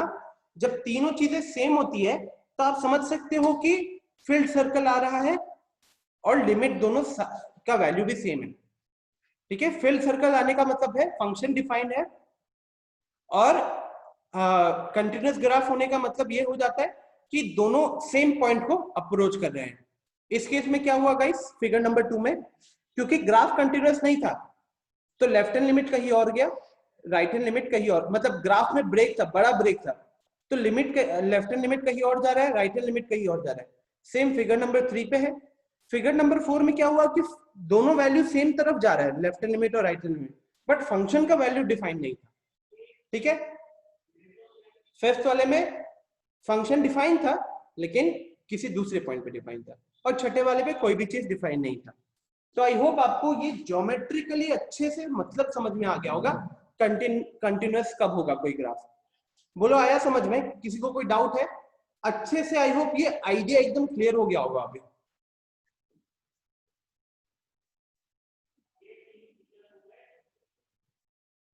क्लियर है गाइस? एक बार बता दो मेरे को चैट बॉक्स में ताकि मैं आगे प्रोसीड कर सकूं। आइडिया एकदम अच्छे से क्लियर है कि नहीं, कि देख के हमें क्या पता चला ज्योमेट्रिकली, बोर्ड पे जो हमने लिमिट और फंक्शन का वैल्यू लिखा तो एल्जेब्रिकली हमें वहां से क्या देखने को मिला? हाँ प्रत्युष, वो विंडो की लाइट है। ठीक है, किसी को और डाउट है? 5-6 लोगों का रिप्लाई आ चुका है, बाकी लोग? ऋतिक, कन्हैया, आदित्य, गौरव, रूपाली, श्रेया, फिगर नंबर 5 में दिक्कत है श्रेया। देखो फिगर नंबर 5 में क्या हो रहा है, अगर आप सोच रहे हो कि ये ग्राफ तो कंटिन्यूस दिख रहा है, तो श्रेया देखो आप जब ये ग्राफ बनाओगे, ठीक है, ग्राफ बनाओगे तो आपको हाथ उठाना पड़ रहा है कि नहीं, क्योंकि वहां पे आपने एक ओपन सर्कल बनाया, फिर ऊपर जाके आपने एक जगह पे क्लोज सर्कल बनाया, ठीक है।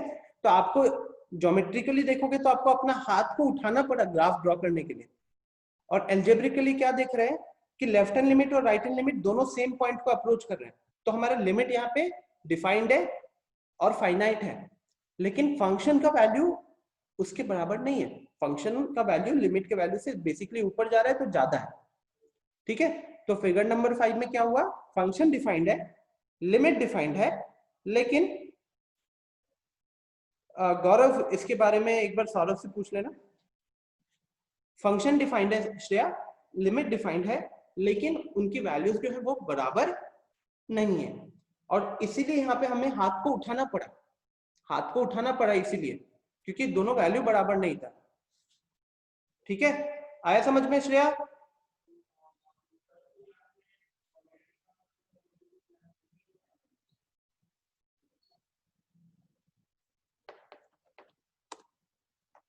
ओके, तो चलो आगे बढ़ते हैं गाइस। तो यहाँ पे वही चीज लिखा हुआ है, फिगर नंबर 2 से 6 डिसकंटिन्यूअस है, फिगर नंबर 1 कंटिन्यूअस है। ये फिर आपके एनसीईआरटी से स्निप किया हुआ है, डेफिनेशन पढ़ लीजिए एक बार फटाफट, आई होप बहुतों को पता ही होगा। Continuity at x is equal to a का मतलब क्या है कि उसका लिमिट डिफाइन करना चाहिए और फंक्शन का वैल्यू इस पॉइंट पे डिफाइन करना चाहिए और दोनों बराबर होना चाहिए। तो फाइनली जो इक्वेशन आपको ध्यान में रखनी है गाइस वो ये वाली है,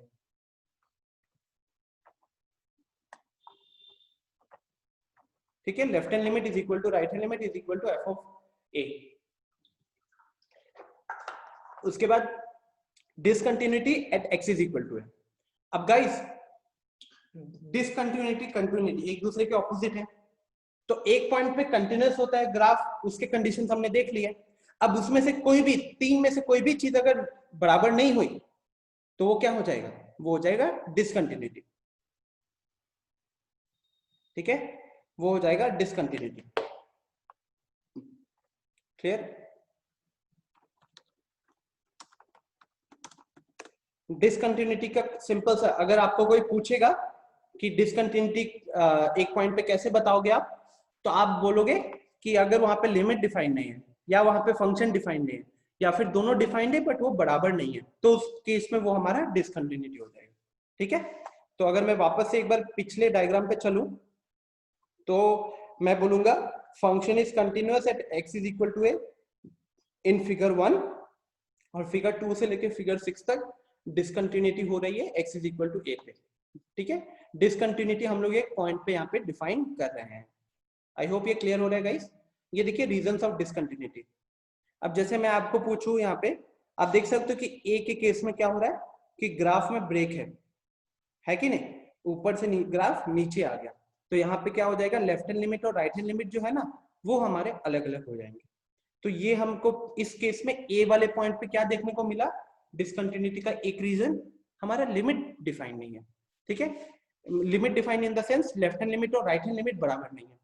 पॉइंट बी पे क्या देखने को मिल रहा है गाइस, पॉइंट बी पे देख रहे हैं कि लेफ्ट साइड से जिस पॉइंट पे जा रहा है वैल्यू, राइट साइड से भी उसी पॉइंट पे जा रहा है, लेकिन अब वहां पे फंक्शन डिफाइन नहीं है, और फंक्शन नहीं डिफाइन होने के कारण देखो ये जो ओपन सर्कल का मतलब क्या होता है, ओपन सर्कल का मतलब होता है कि थोड़ा सा गैप है ग्राफ में, ओके। वो जो सर्कल बनाया है दोनों ग्राफ को जोड़ देता है, एक्चुअली में उसका मतलब है कि हल्का सा वहां पे गैप है उस पॉइंट पे, ठीक है। तो फिगर नंबर 2 पे हमको रीजंस ऑफ डिसकंटिन्यूटी देखने को मिल रहा है। जब मैं स्क्रीन पे लाता हूँ ना, कोई हीरोपंती करता है और अपना नाम मेरे को दिखाता है। एक काम करो, अगली बार एक लाइन मारो, मेरे को नाम आ जाए, दिख जाएगा कौन कर रहा है, मैं आपको नाम बता दूंगा, ठीक है।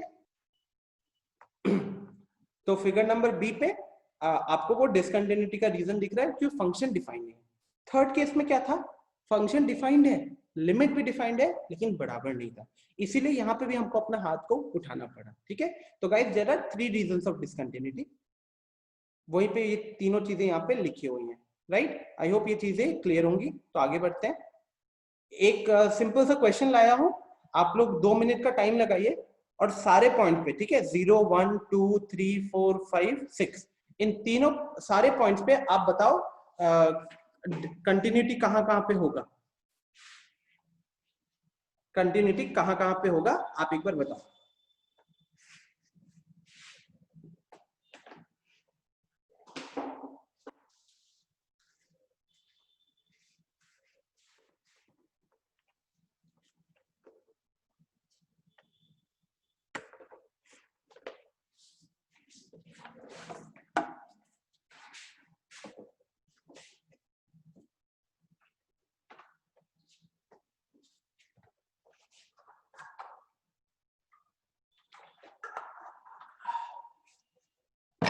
So I can see Gaurav has come up with some answer. Aditi and Kundan has come up with the answer. Aditi Raj और बोलोगे या एंड बोलोगे?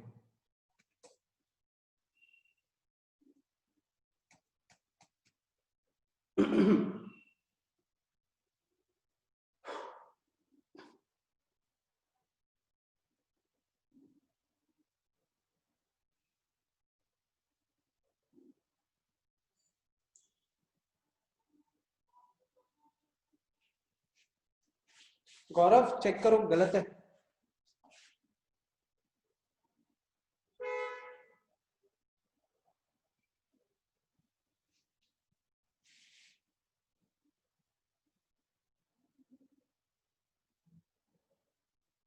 कुंदन एक पार्ट गलत है, चेक करना कौन सा।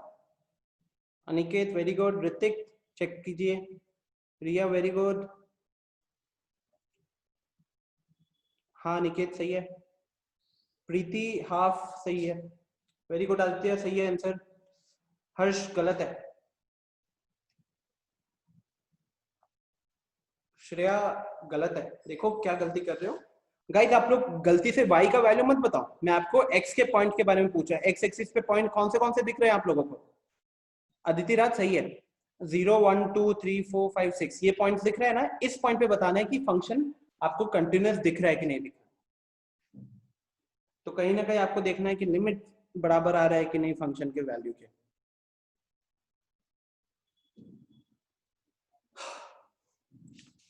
तो देखो गाइस, जिनको दिक्कत हो रही है, सबसे पहले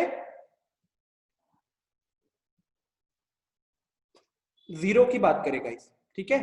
कुंदन वेरी गुड, अब सही है। 0 पॉइंट पे क्या हो रहा है कि उस केस में ना लेफ्ट हैंड लिमिट नहीं है। आपको याद होगा एक जो जेई वाला क्वेश्चन किया था ग्राफ का, तो लिमिट डिफाइंड नहीं है इसमें, सॉरी लेफ्ट हैंड लिमिट नहीं है, ग्राफ का हिस्सा लेफ्ट हैंड लिमिट पे आ नहीं रहा, ठीक है। तो यहाँ पे हम लिमिट देखेंगे, वो सिर्फ राइट हैंड लिमिट से ही हमारा काम बन जाएगा। तो राइट हैंड लिमिट कहाँ जा रहा है, 0 पॉइंट पे 1 की तरफ। फंक्शन का वैल्यू क्या है 0 पे, वो भी 1 है। तो 0 पे हमारा लेफ्ट हैंड लिमिट तो है नहीं, उसे देखने की जरूरत नहीं है। राइट हैंड लिमिट का वैल्यू लिमिट के बराबर होगा, वो है 1, फंक्शन का वैल्यू है 1, तो क्योंकि दोनों बराबर है इसीलिए हमारा फंक्शन 0 पे डिफाइंड है। ऋतिक आपने आधा आंसर दिया था इसलिए मैंने गलत बोला, ठीक है। तो function is defined at x is equal to 0। I hope guys आप लोगों को ये क्लियर हो गया होगा। 1 पे क्लियरली दिख रहा है लेफ्ट हैंड लिमिट और राइट हैंड लिमिट ही सेम नहीं है, तो वो नहीं होगा। 2 पे हमको दिख रहा है कि LHL RHL दोनों सेम है, लेकिन फंक्शन डिफाइंड नहीं है कि नहीं, तो इसलिए 2 पे नहीं होगा। 3 पे LHL RHL बराबर है, लेकिन वो फंक्शन के वैल्यू के बराबर नहीं है, क्योंकि यहाँ पे LHL और RHL दोनों का वैल्यू 2 है, लेकिन फंक्शन का आउटपुट देखो क्या है, ऊपर फील्ड सर्कल बना है 3 पे, ठीक है। तो लिमिट का वैल्यू 2, फंक्शन का वैल्यू 3 बराबर नहीं है, तो इसलिए 3 पे भी हमारा फंक्शन डिफाइंड नहीं है, सॉरी कंटिन्यूअस नहीं है। चौथे पे सब कुछ दिख रहा है, हमारा वो कंटिन्यूअस है। फिफ्थ वाले पे क्या हो रहा है गाइस, इंफिनिटी की तरफ जा रहा है, तो कुछ सोचना ही नहीं है। सिक्स्थ वाले में भी सेम, कुछ डिफाइंड नहीं है, ठीक है। रूपाली मत करो, क्लियर। तो आई होप गाइज ये समझ में आ गया होगा आप लोगों को। गौरव आपने स्टार्टिंग में शायद 1 and 4 लिखा था ना, या सिर्फ 4 लिखा था, आपने 0 and 4 नहीं बताया था। 0। अच्छा ऋतिक देखो, हाँ गौरव 2 पॉइंट है ना, 0 पे भी डिफाइंड है, 4 पे भी डिफाइंड है, आपने सिर्फ 4 बताया होगा। ओके गाइस, ऋतिक देखो, ऋतिक किस पे दिक्कत हो रही है, 0 पॉइंट पे दिक्कत हो रही है, 1 पे दिक्कत हो रही है? गौरव, जब ग्राफ का डोमेन जो है ना, अगर मान लो एक फंक्शन का डोमेन एक पॉइंट के लेफ्ट हैंड साइड पे नहीं है, तो उस केस में हम उस पॉइंट पे अगर हम लिमिट निकालना चाहते हैं ना, तो हम खाली राइट साइड का लिमिट निकालते हैं, वही हमारा आंसर हो जाता है। ये डिस्कस किया हुआ लिमिट के क्लास में, ठीक है गौरव? मतलब अगर डोमेन में है ही नहीं, मान लो कि हमारा डोमेन है 1 से लेके 5 का, ठीक है, तो 1 के लेफ्ट साइड पे क्या हमारे पास कुछ है? नहीं है, तो हम उसमें लेफ्ट हैंड लिमिट नहीं देख सकते। तो अगर हमको 1 पे लिमिट देखना पड़ेगा ना, तो सीधा हम राइट हैंड लिमिट का जो भी वैल्यू होगा वही हमारा उस पॉइंट पे ओवरऑल लिमिट का आउटपुट हो जाएगा, ठीक है गौरव? ओके ऋतिक देखो, 0 पॉइंट पे क्या है कि 0 के लेफ्ट में आपको ग्राफ नहीं दिख रहा, तो 0 के लेफ्ट में ग्राफ नहीं दिख रहा, तो लेफ्ट हैंड लिमिट की बात यहाँ पे नहीं आती है। 0 पे अगर हमको लिमिट निकालना है ना, तो हम खाली राइट हैंड लिमिट निकालेंगे और वही हमारा 0 पॉइंट का ओवरऑल लिमिट हो जाता है। तो 0 पॉइंट का ओवरऑल लिमिट हमको क्लियरली दिख रहा है कि अगर हम 0 को राइट से अप्रोच कर रहे हैं, ठीक है, 0 को राइट से अप्रोच करें तो ग्राफ धीरे धीरे ऊपर जा रहा है, और किस तरफ जा रहा है ग्राफ? वो जा रहा था 1 के ऊपर, ठीक है, तो हमारा लिमिट का वैल्यू हो जाएगा यहाँ पे 1। फंक्शन का आउटपुट की बात करें तो फंक्शन के आउटपुट में हम क्या करते हैं, 0 पे सीधा परपेंडिकुलर लाइन बनाते हैं, तो परपेंडिकुलर लाइन भी दिख रहा है हमारा, 1 पे क्लोज सर्कल बना हुआ है, तो हमारा फंक्शन का वैल्यू भी 1 दिखा, हमारा लिमिट का वैल्यू भी 1 दिखा, क्योंकि दोनों बराबर आ रहे हैं, इसलिए वो फंक्शन यहाँ पे कंटिन्यूअस है इस पॉइंट पे, ठीक है ऋतिक? चलो ऋतिक क्लियर है? ठीक है, आगे बढ़ते गाइस। तो वही चीजें यहाँ पे लिखी हुई हैं। अच्छा ये फटाफट एक बार इसका आंसर बता दो, फटाफट आंसर बता दो, आपके एनसीईआरटी का एग्जांपल नंबर 1 है।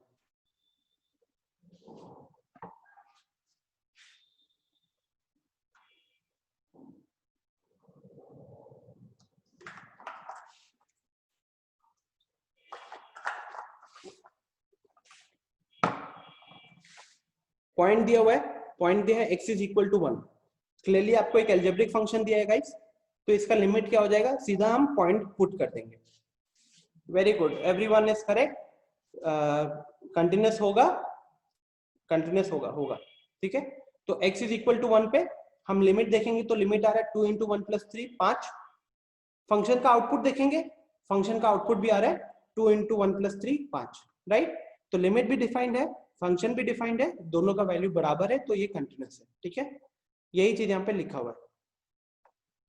सेम अगला केस, examine whether the function is continuous at for f of x is equal to x square. ये भी अगेन गाइस एक सिंपल सा अलजेब्रिक फंक्शन है, तो इसका लिमिट निकालने के लिए हम LHL और RHL अलग अलग नहीं करेंगे, सीधा x का वैल्यू पुट कर सकते हैं ना।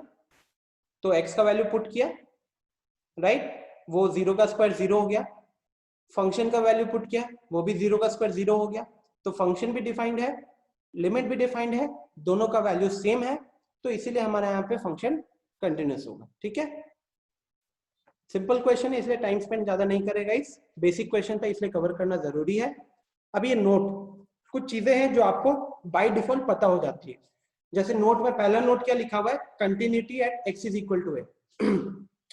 तो ये कह रहा है कि लिमिट अगर कंटिन्यूअस, अगर कोई फंक्शन एक पॉइंट पे कंटिन्यूअस है, तो बाय डिफॉल्ट हम कह सकते हैं कि उसका लिमिट एग्जिस्ट करेगा, existence of limit at x is equal to a, but not the converse.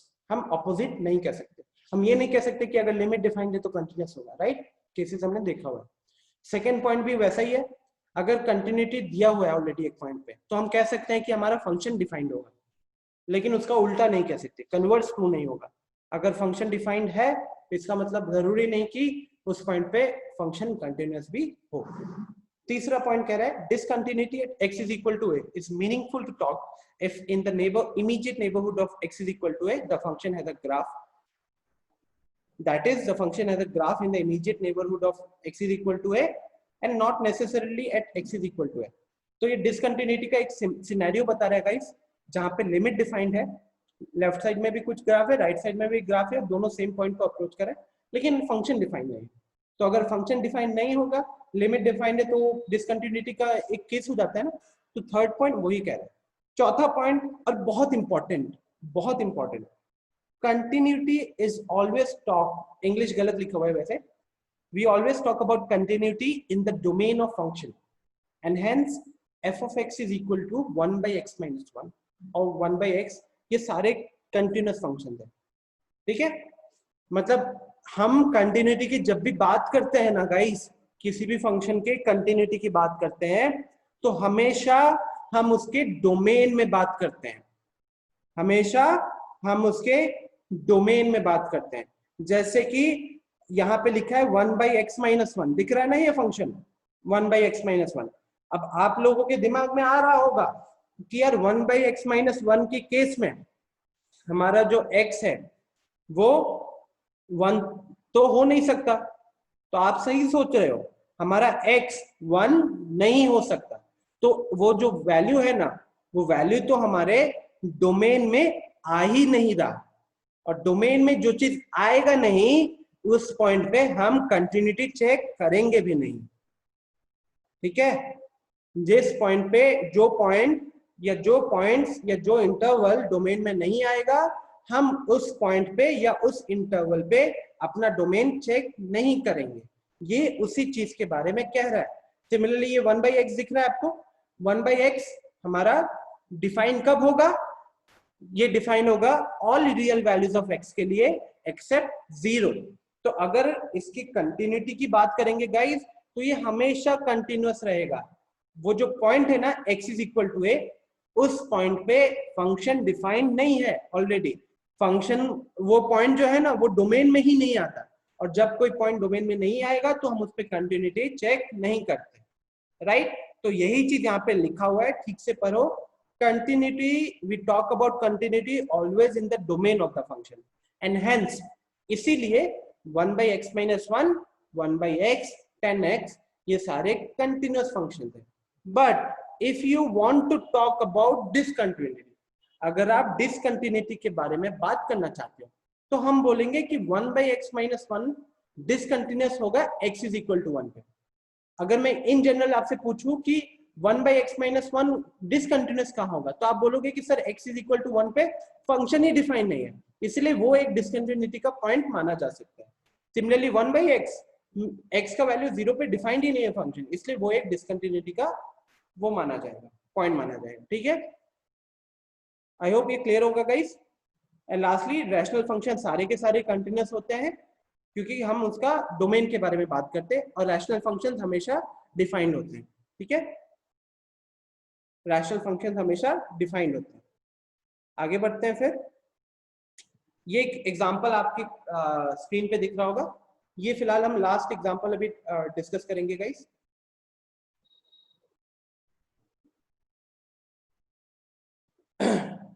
चलो ये बताओ, क्या ये डिफाइंड है लिमिट? क्या limit x is equal to 0 पे डिफाइंड है? अनिकेत अनम्यूट करके बताओ कैसे डिफाइंड है।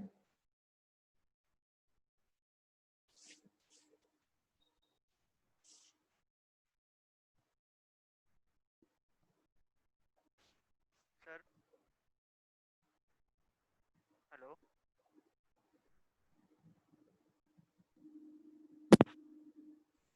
सर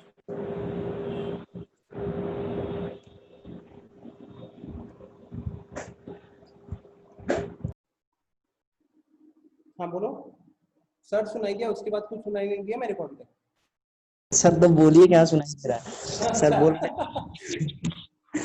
बोलो sir. fx equal to x square by x दिया है, हाँ। तो sir x square by x, तो हम लोग इसमें से तो एक x कैंसिल कर सकते हैं डिनोमिनेटर और न्यूमरेटर में से।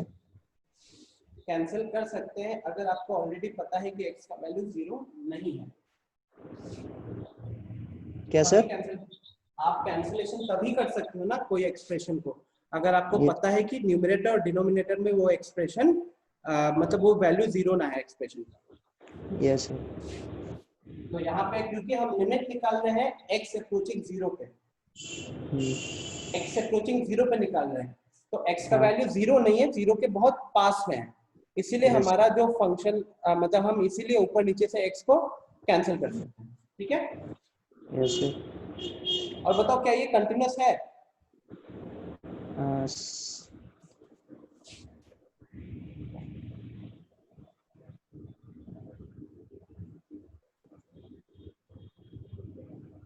कंटिन्यूअस है क्या?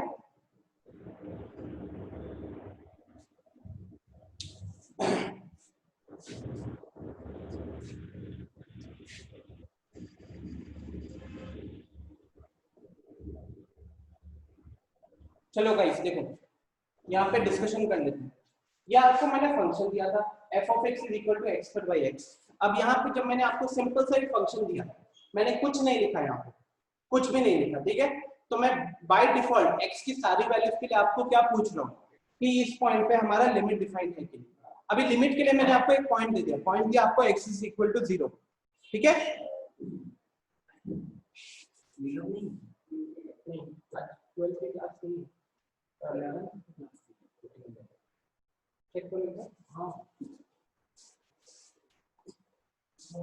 ओके गाइस, फटाफट देख लेते हैं इसको, मुझे शायद 11वीं की क्लास में नहीं पढ़ जाएंगे। तो यहाँ देख लेते हैं लोग, x square by x square हमने किया, ठीक है। मैंने आपको पूछा कि लिमिट x अप्रोचिंग 0 पे डिफाइंड है या नहीं है, तो हमने देखा कि x अप्रोचिंग 0 का मतलब है x का वैल्यू 0 नहीं है, 0 के बहुत पास है लेकिन 0 नहीं है। तो क्योंकि वो 0 नहीं था इसलिए ऊपर नीचे से x कैंसिल हो गया और हमारा वैल्यू आ गया x, ठीक है। तो लिमिट x अप्रोचिंग 0 x, ये हमारा क्या है, this is where we need to find out the limit. अब ये एक सिंपल अलजेब्रिक फंक्शन है, तो हर पॉइंट पे डिफाइंड होगा लिमिट, तो इसलिए इसका लिमिट डिफाइंड है। अब बात करते हैं कंटिन्यूटी की। तो गाइस कंटिन्यूटी के केस में क्या है, ये हमें क्या दिख गया कि ये कब आया, या फिर ये फंक्शन x कब हुआ, जब x नॉट इक्वल टू 0 है कि नहीं। ये फंक्शन x कब हुआ, जब x नॉट इक्वल टू 0।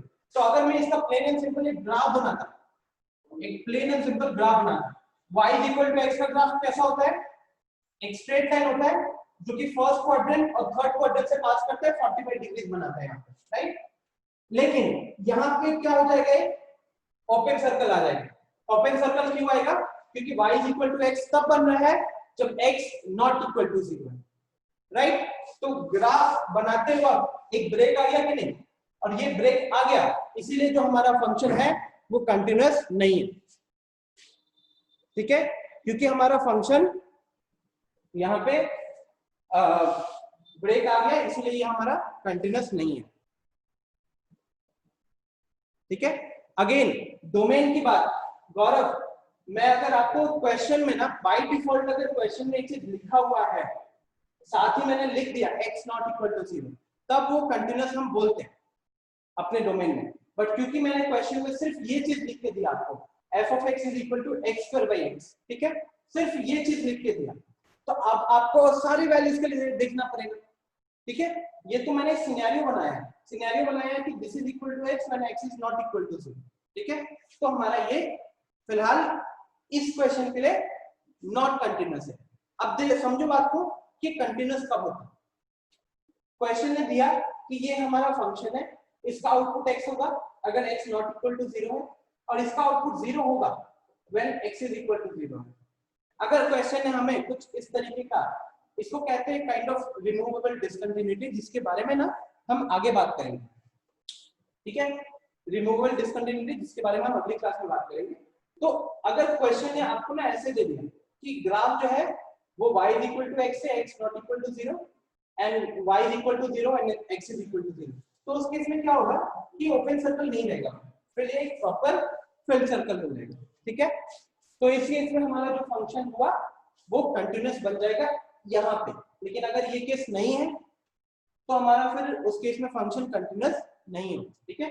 वैसे गाइस इस वाले पार्ट पे ना कहाँ पे मतलब रिमूवेबल डिसकंटिन्यूटी क्या होता है, नॉन रिमूवेबल डिसकंटिन्यूटी क्या होता है, इस चीज के ऊपर हम अगली क्लास में पूरा अच्छे से डिस्कस करेंगे।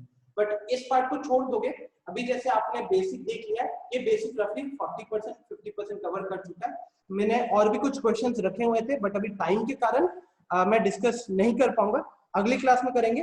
हाँ आदित्य, मैं ये ग्रुप पे पीडीएफ सेंड कर दूंगा, ठीक है? अभी अगली क्लास के जस्ट बाद में पीडीएफ सेंड कर दूंगा, ठीक है गाइस?